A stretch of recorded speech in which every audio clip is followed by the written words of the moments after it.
Hello and welcome to Wellness Wednesday with 3W. Wellness Wednesday is sponsored by 3W Medical for Women, a nonprofit medical clinic offering free of charge or low-cost reproductive health services to women in the Seattle area, regardless of income or insurance status. 3W does not profit off the reproductive health choices women make. The information shared in this podcast is the opinion of the speaker or speakers. Medical information is not intended as individual medical consultation, but for general education only. Always consult your own health professional for personalized advice regarding medical decisions.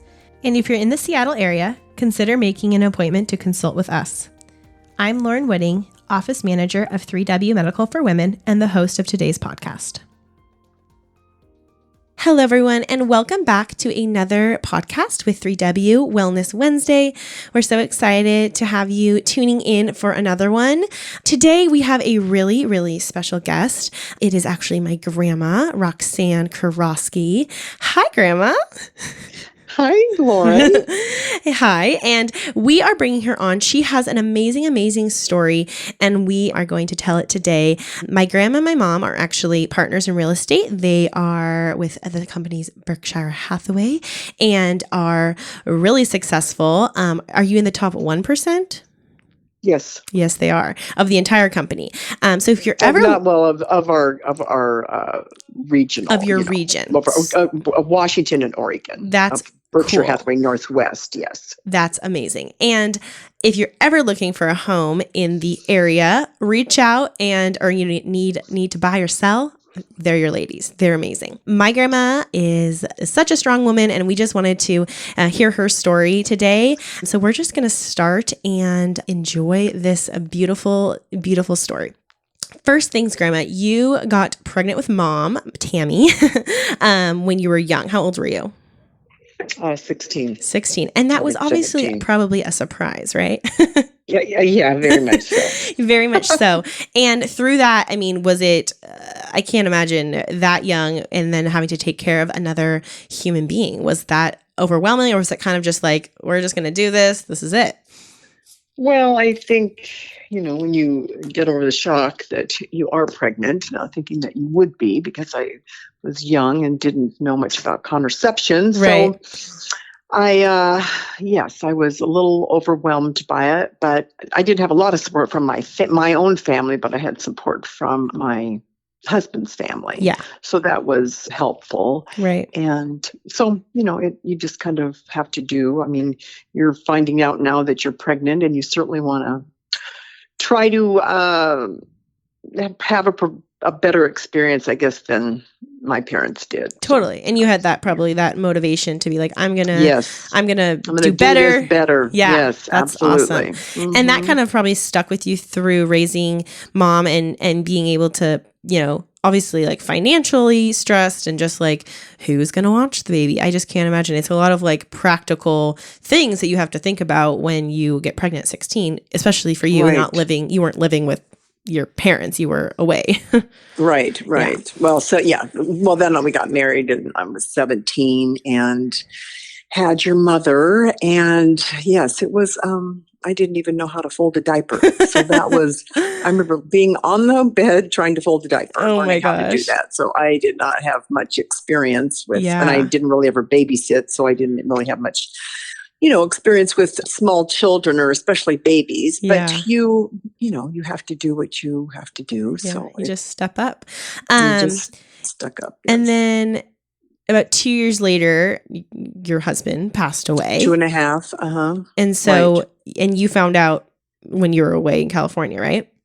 Yes. Yeah. Mm-hmm. And how, getting pregnant at 17, 16, huge shock. And then having to do it alone, if you can bring us back to how that felt, just being like, okay, well, this is it. Like I'm her only, obviously family helps, but really you were her only person to take care of. It was, yes, I can remember it vividly. It was devastating, number one, to lose your husband. Yeah. And then now I am, almost 21 years old and have a 3-year-old and no husband and no real education, high school. That's it. Yeah. So, I decided to move to Washington and go back to school. And I worked at nighttime and went to school during the day to kind of become like an executive secretary back then. Right. That was, you learned how to type and do shorthand and that kind of thing.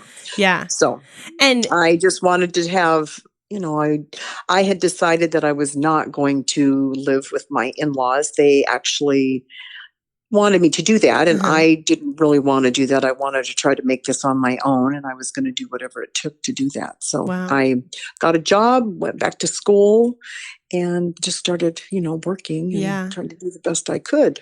Yeah. So, I think a lot of women we serve here find themselves, financially struggling and definitely sometimes single and, unexpected pregnancies. What is a piece of advice that you would give in those hard moments to push through and be able to, do what's necessary, even when that seems daunting? Because when you think, okay, I have to go back to school, I have to work in the day, I have to, how am I going to balance all that? What are some of the kind of practical or advice you could give a woman trying to conquer this kind of mountain ahead of her?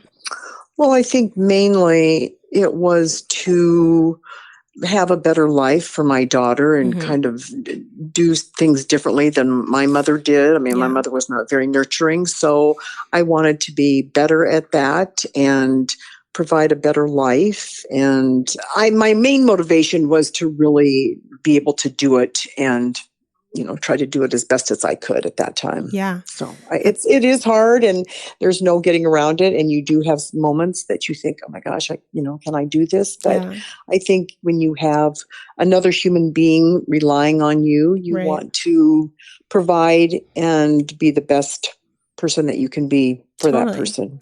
Yeah. And I think finding a community or people around you to help raise your child, Yes. You have to have a good support system, which, I did have. My father-in-law that was the reason I moved to Washington, because I wanted my daughter to be around, your mother to be around, really good people and people that would kind of do things with her that I wasn't necessarily good at. Yeah. So my father-in-law and, my sister-in-laws were very good with that. And so that was, it certainly was a help. So if you can get it doesn't have to be your family. Exactly. It can be, anybody, but have a support system, even if it's your friends or other people in church or whatever. Right. No, I think that's a huge thing. It's like finding, you can't control what family you were given, but finding your, what you would say like a chosen family. Your own support system. Yeah. Right. And your own people that are going to love your child and support you when you're having to, work. And I'm just shocked. When did you sleep? If you worked in the day tonight and you did school in the day, did you sleep at all for a couple years?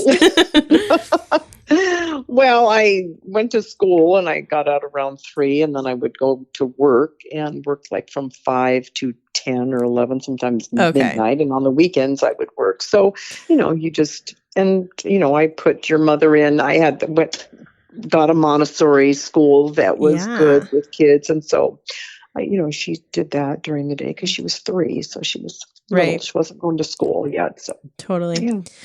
What skills do you believe helped you become the success you are? Now, you have built this amazing life for yourself, and the 16-year-old that got pregnant probably didn't feel like, they couldn't imagine where you are now with 11 grandchildren and this beautiful successful life that you enjoy. What skills do you believe helped you get to where you are? I mean, your natural perseverance is probably one of them, but I'm sure there's other things along the way that you kind of took in. Well, I think having the desire to have a better life and having, I guess, the will to work and make that happen.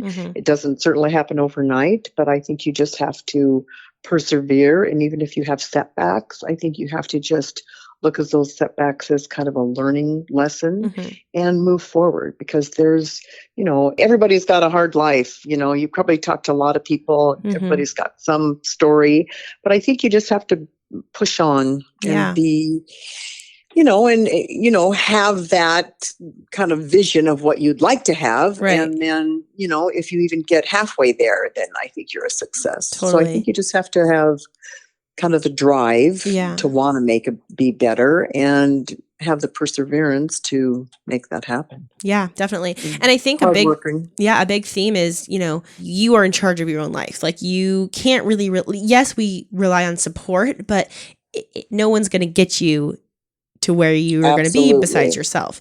And it's doing those hard things that will pay off later.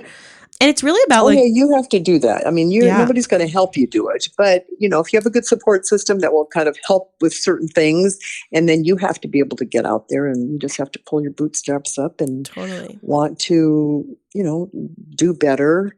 Because when you know better, you do better. Right. That's my motto. Right. So. And I think, each opportunity leads to the next. It's not like one day you woke up and you were a real estate agent with, all this commission under your belt. It's like you meet people and you were the executive assistant and you didn't you work in restaurants too before that? Oh, yeah. That's kind of what you got. Waitress. That was what I started doing. I worked at Denny's restaurant and California. And then I worked at in California. And then I worked in a steakhouse. That was what I had never worked at all. Because you got married. Because and so I never had a job. I mean, I didn't even really babysit. So really my very first job was really after my, husband passed away. That was probably my first, that's when I started working at Denny's in a steakhouse that I had to make money. So. Yeah, no, that's, and you are one of the hardest working people I know. I mean, she is a young grandma for that. But I mean, this lady has two jobs. She's a real estate agent and she also is still a flight attendant. And I'll tell people my grandma's does this and they're like, your grandma? I'm like, well, she's a little younger than maybe the typical grandma, but beside the fact you work very hard and you had to, get from one job to the next. Obviously, working at Denny's is not a glamorous life, I'm sure, but you just wearing the uniform was but really challenging. Totally, the polyester. Yes. But really, I mean, that it's not like you're going to wake up and have your dream job, and anyone can take that advice, regardless if you're a single mother or a teen mom or whatever it is. You're going to have to work those jobs and get to the next, and learn both the skills and just get opportunities from that. Absolutely. Yes. What is one piece of advice you would like to leave our listeners with for a woman who is, in this season of, oh, I have this baby, I have this life, I need to figure this out? What's one last thing that you can just give? I know we've kind of touched on it, and it can be similar to what you said before, but what is one last thing you want to leave our listeners with?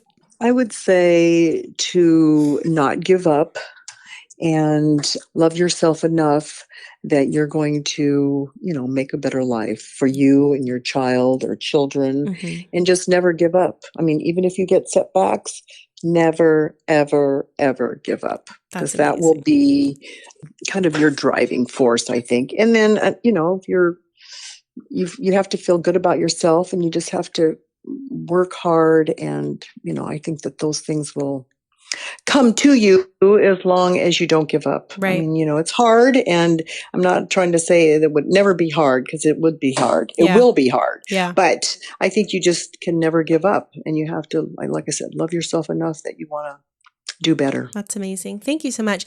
And if you are listening to this and you ever are in need of services or need support here at 3W, we are here for you. We can get you connected with a lot of resources in our community to kind of give you that springboard into loving yourself through hard situations and hard work.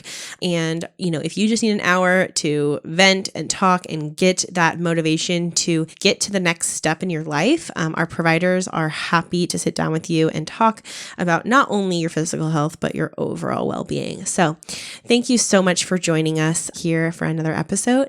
And Grandma Roxanne, thank you so much for joining us as well. I've loved talking to you and just learning more about the strong, capable woman that you are. So thanks for joining us. Thank you, honey. And love you so much. You're welcome. Love you. And thank you for joining us, everyone. And I wish you well. For more information about 3W, please visit our website at 3wmedical.org. That's the number 3, the letter W, medical.org. From there, you can learn more about the services we provide, book an appointment, or make a donation if you'd like to support our mission. You can also call our office at 206-588-0311. That's 206-588-0311. If you liked this episode, please share it with others and consider subscribing on your favorite podcast platform so you never miss an episode. Thank you so much for listening, and until next time, stay healthy and be well.